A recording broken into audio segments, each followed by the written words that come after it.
Wow, morning YouTube. Having a little bit of a day out. I've come to see a friend. And this friend I grew up in the army with. And we both joined the military as kids, really, 17 and a half. We met at basic infantry training and stayed with me for the next 30 years of my life, something like that. So it's a bit of a punt. It's 100 miles from where I live, and I want to tell you a bit about the guy before I introduce you, and why he's so special to me, you know, why he's shaped me. Everyone has to park at the bottom of the hill. You walk up the hill and you get a bit of you feel the cold on your face, and you get a bit of fresh air in your lungs, and it's a little bit of a walk up the hill. And he loves the fact that you've really got to kind of make the effort to go and see him, you know. And so what I want to do while we talk anyway is just talk about soldiering and about my opinion and perception of it as a veteran, as an ex-serviceman, and also I want to touch on a couple of things about how civilians perceive soldiers.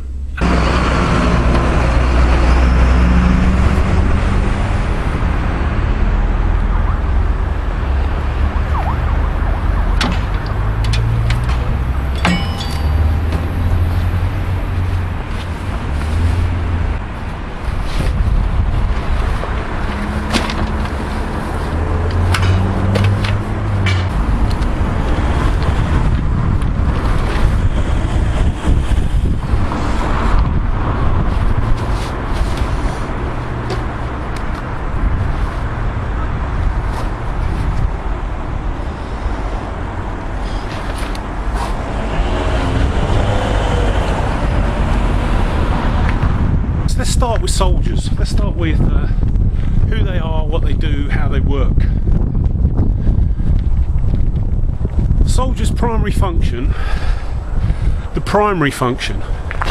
is to kill the enemy. Now, the government of the day determine who the enemy is. Soldiers don't do that for themselves.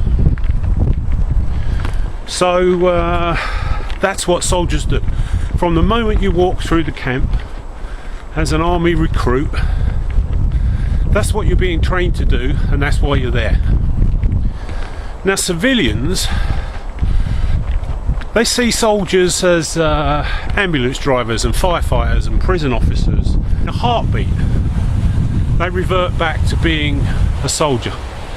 So something happens, some of the bad guys turn up to spring or release the prisoners, and instantly they turn back into soldiers, and they fulfill their primary function, which is to kill the enemy. So they'll open fire, they'll do what soldiers do. And then when that's sorted out, they'll go back to being prison officers. The emergency services are not in the game of getting it wrong. You know, they have to get it right 100% of the time. And so our military, as good as they are never going to achieve that high benchmark.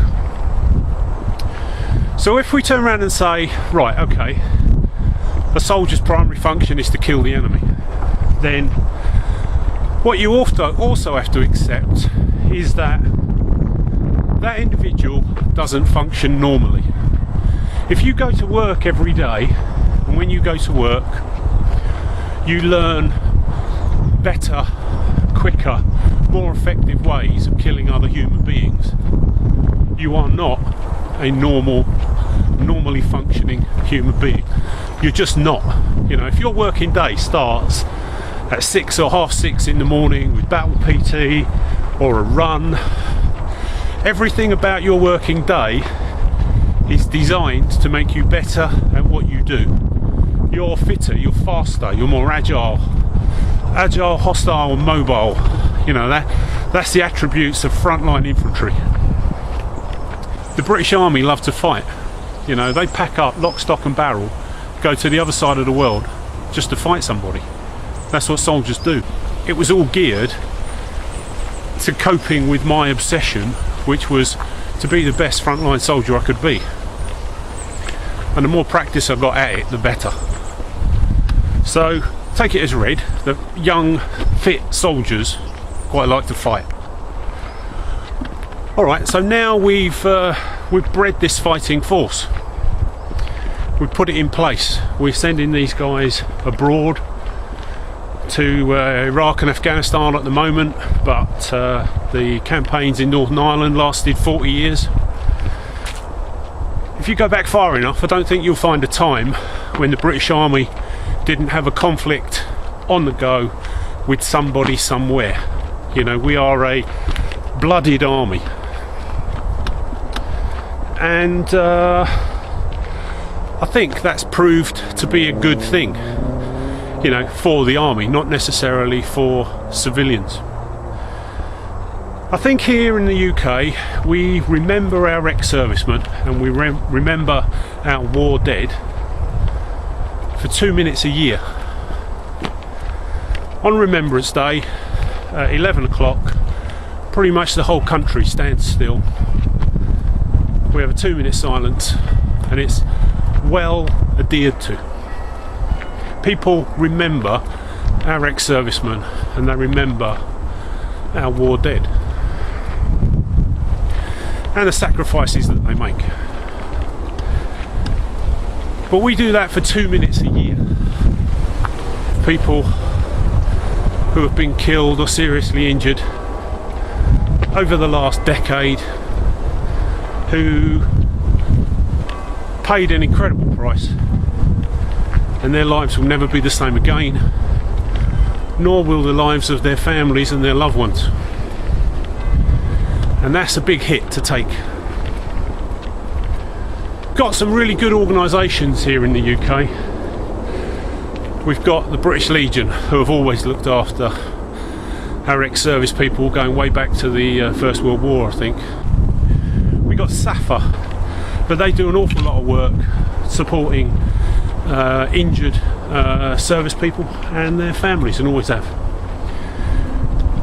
There's recently been a little flurry of charities doing brilliant work for the military, and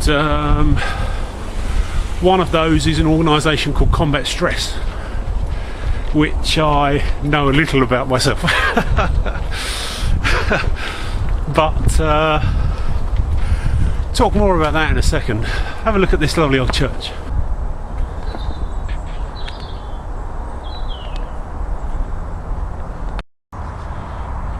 Perfect little spot. Let's sit down and have a nice cup of tea.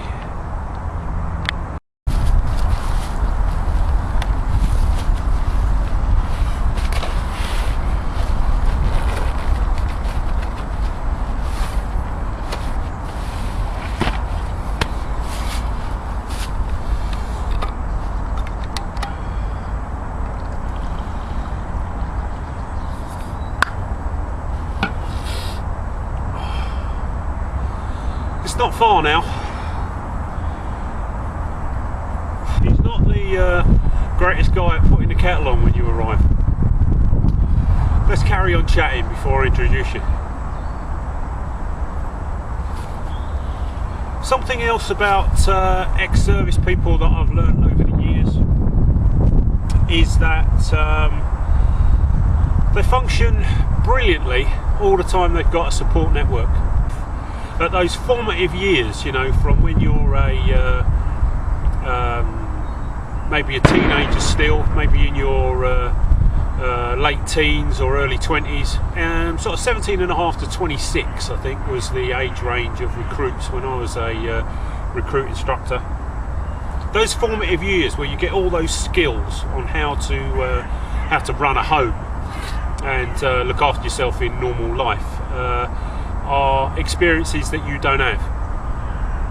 The other thing that you don't have is you have no understanding of living in a normal society, and by that I mean when I was growing up in the military I Joined as a young man, got married while I was in the army, had my first child, so now suddenly I'm in my early 20s and a parent. I lived in accommodation provided by the army, but I lived in a community. I never knew of anybody that had their car broken into.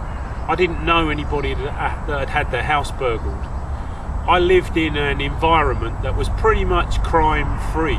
You know, there was no petty crime, no graffiti, no vandalism of your car and stuff like that. You know, no one getting mugged, because the married quarters nowadays are fenced and floodlit and guarded.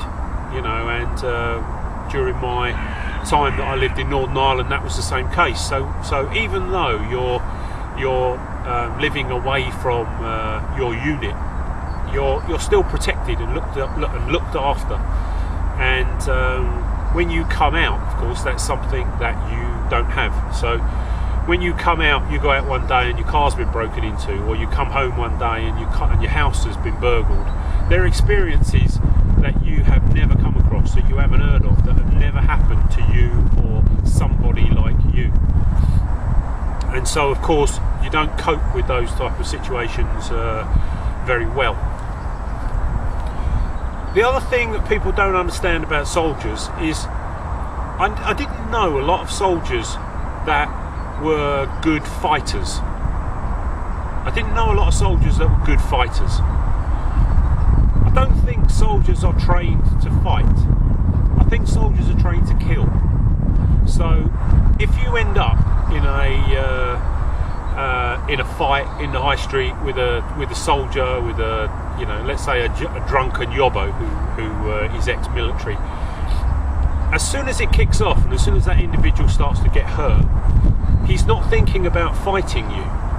He's thinking about incapacitating you and killing you, because that's all he knows. That's all he's ever been taught to do. And that is instinct. That is in him, and it's not something that he is actively involved in trying to take your life.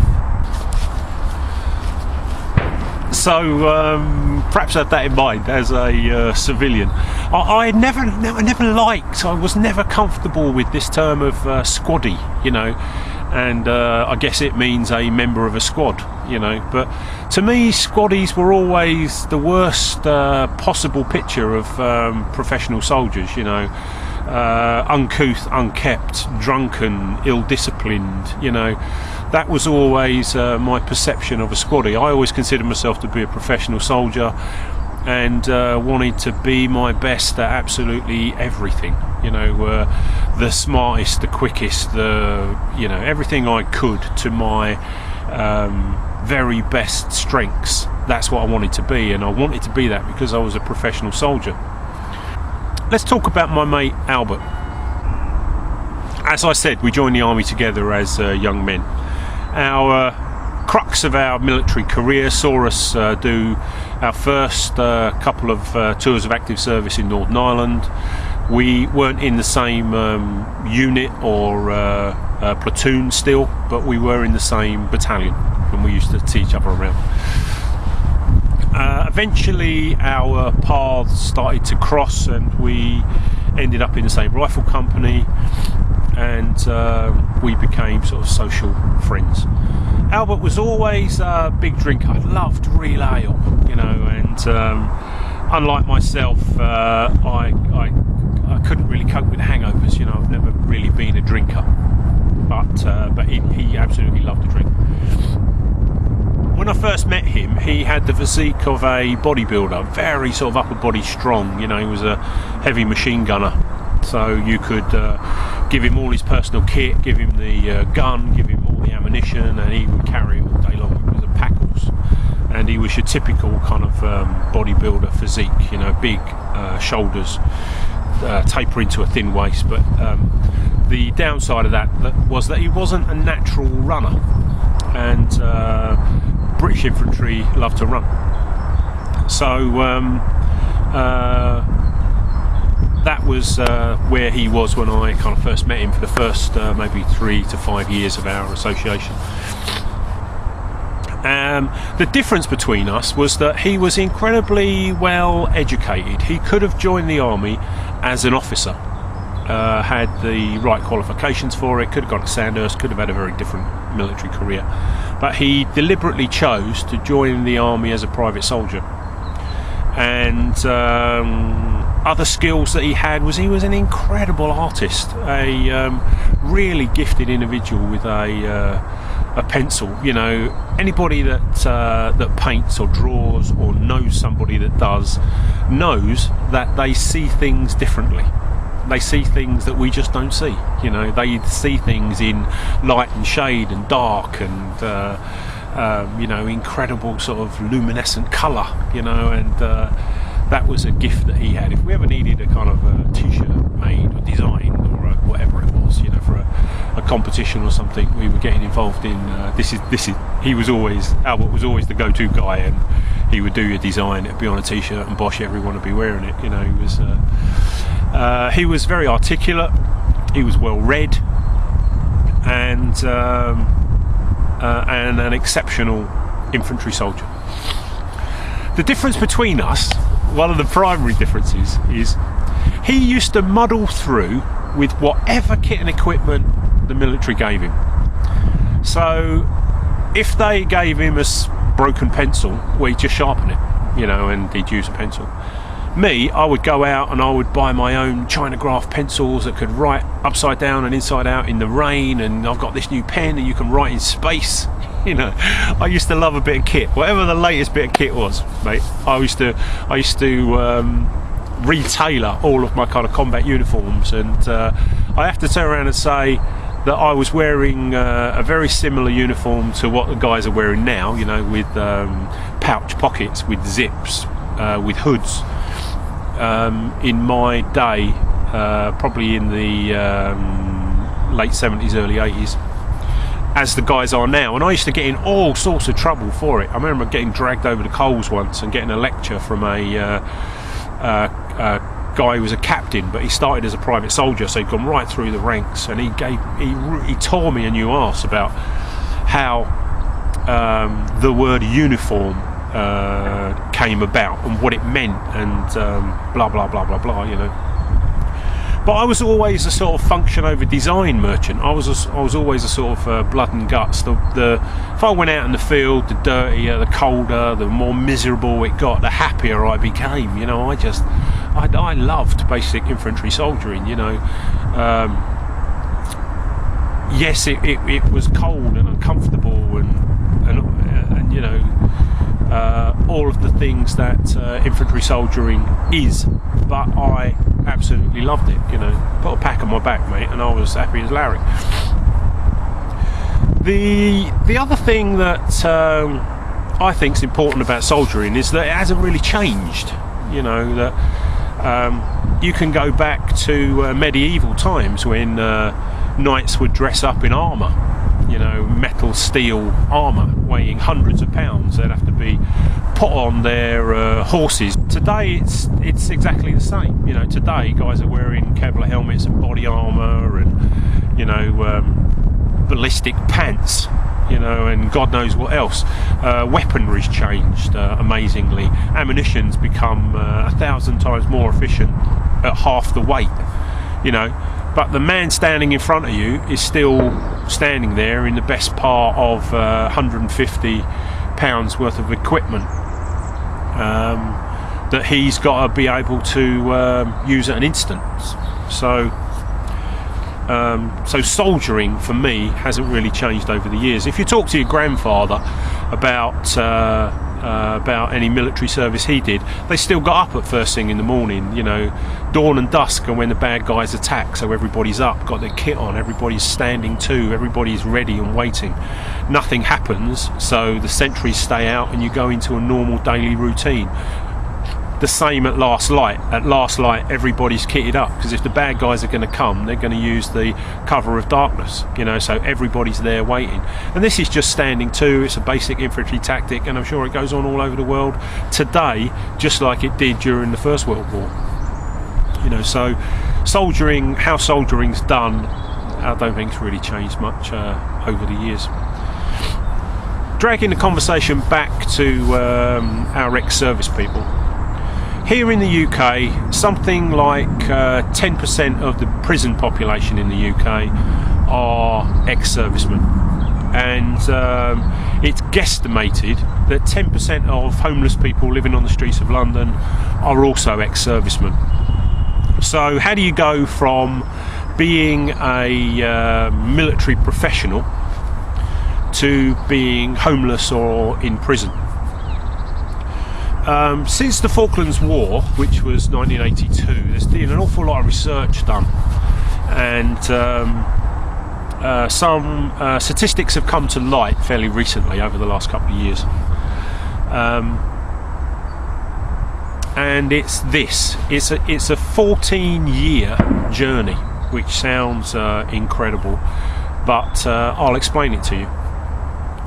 Mostly when guys come out of the army, they are physically fit, mentally alert, highly motivated individuals. They're married, possibly with young families.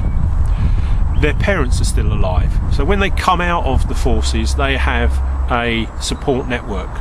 In that, they're married, their parents are still alive, they have young children, and any difficulties that they incur with kind of post-traumatic stress or any difficulty with coming to terms with this new life where you are nobody. As a corporal in my unit, I could get a helicopter on a phone call. When I came out of the army, I couldn't find someone to wash my car. So suddenly I was completely powerless, and that's how it felt. So that took an awful lot of coming to terms with.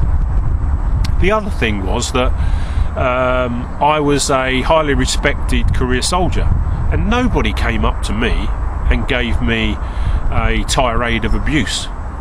When I was a civilian, a little gang of 14-year-old kids had come up to you, call you all the names under the sun, standing there with their trousers hanging around their arse and ridiculous baseball caps on like they're rap gangsters.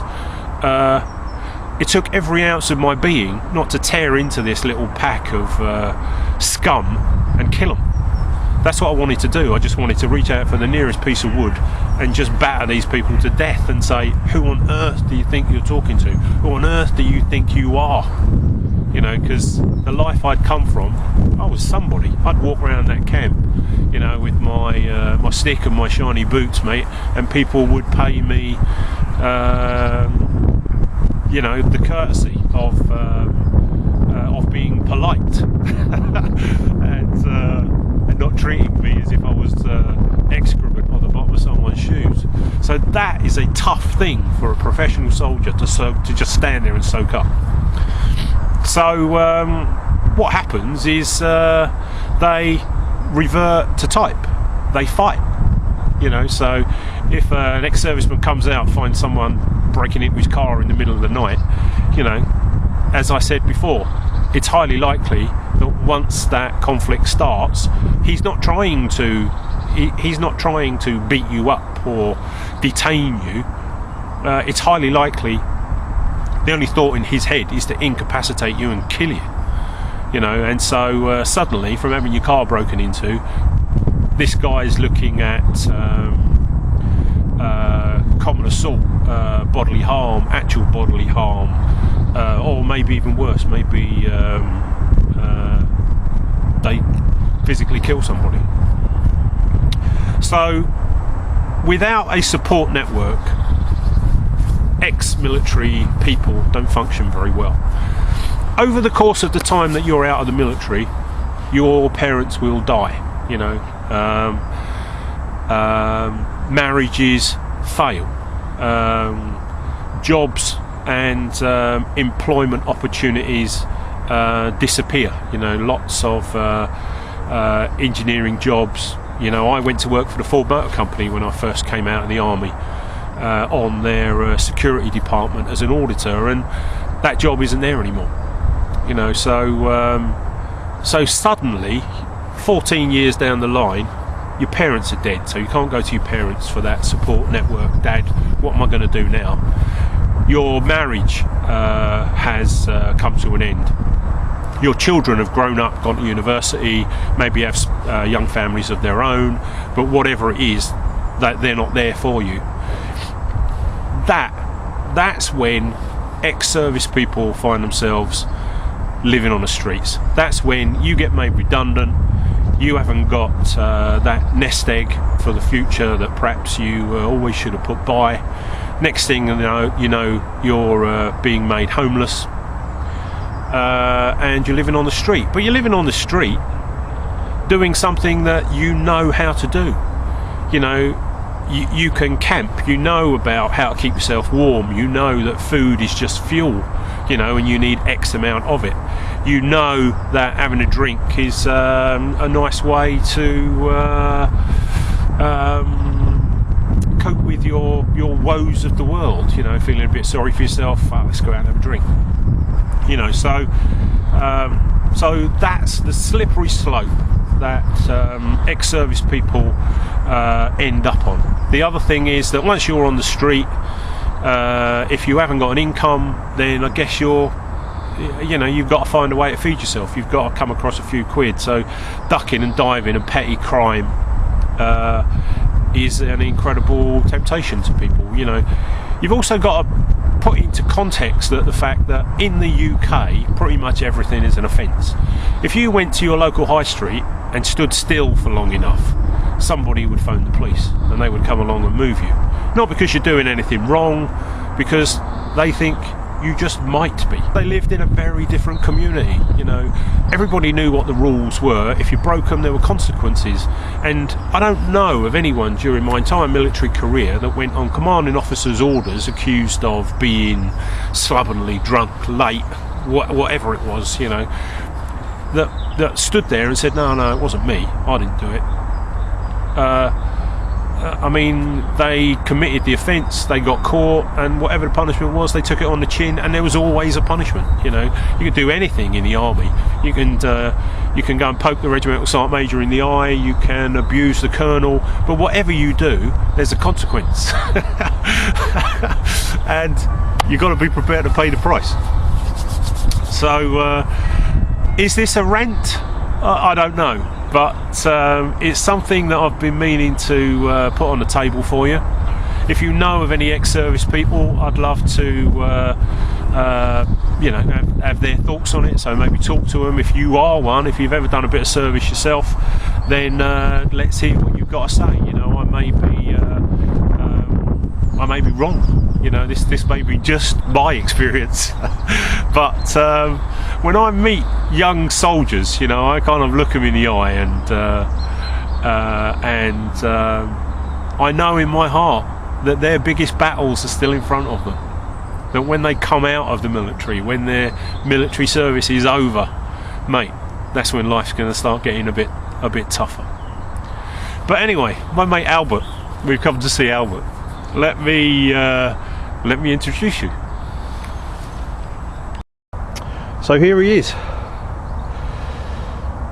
Have to give him a little anonymity because he was one of our best Special Air Service soldiers. He was killed in Afghanistan. Died on the 4th of May 2004, and it was a great loss. I don't know why, but God seems to take the best of us first. Maybe just wants us back. During Remembrance Week here in the UK, we have ex-servicemen that sell poppies in the high streets all over the country, and everyone wears a poppy for the week going up to Armistice Day on the 11th of November. When I was a soldier, I used to donate a day's salary to the British Legion, as most service people do. Stop straight out your wages and off it goes to the British Legion. I still go and make my contribution. I go up the high street and I'm looking at ex-servicemen with a chest full of medals, you know, fought in campaigns way in excess of anything I did. And I get my wallet out and I take out all the money that I've got and I put it in a pot. But no matter how much money I have, it's never ever enough. Some of our service people pay an incredible price, and so do their families. So I guess what I'm asking is that somehow, individually,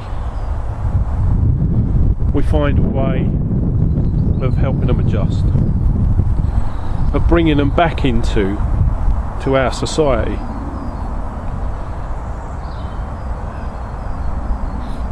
A way to continue to support them and to value them and to get them through.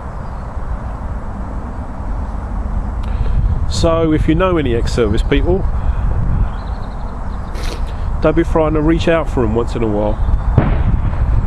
What's the worst that's going to happen? They're going to tell you they're fine.